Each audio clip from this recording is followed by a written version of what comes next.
Mga kahuwan, panoorin ang video na ito upang alamin ang pinaka-latest na balita tungkol sa lagay ng panahon at bagyo. Update today. Umiiral pa rin ang northeast monsoon o amihan sa malaking bahagi ng Luzon at umaabot pa po ito sa Kabisayaan. At ngayon, nagdudulot pa rin yan ng maulap na papawirin at mahihinang pagulan sa silangang bahagi ng northern at central Luzon. At dahil nga halos abot pa rin ng Kabisayaan ng amihan, sa babang bahagi po niyan o ibabang bahagi lamang niyan, makikita natin ang axis ng shear line. Ito po yung boundary kung saan nagsasalubong ang northeast at ang easterly na hangin.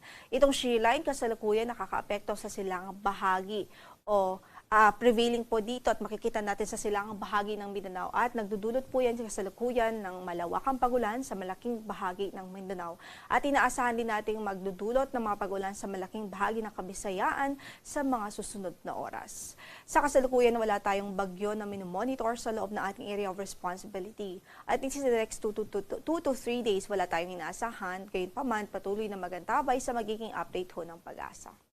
Ang ngayon nga po ay meron nga po tayong weather advisory in effect. So possible yung 50 to 100 millimeters of rainfall in the next 24 hours.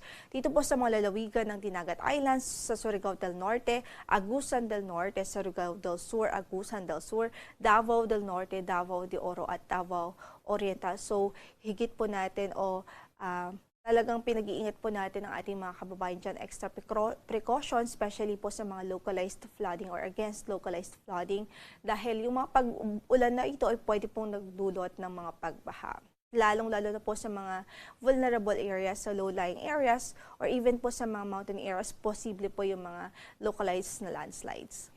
By tomorrow naman, pwede pa rin makaranas ng mga pag-ulan from 50 to 100 millimeters of rainfall dito sa Eastern Samar, sa Leyte, sa Southern Leyte, Dinagat Islands, Surigao del Norte, Agusan del Norte, Surigao del Sur at maging sa Agusan del Sur.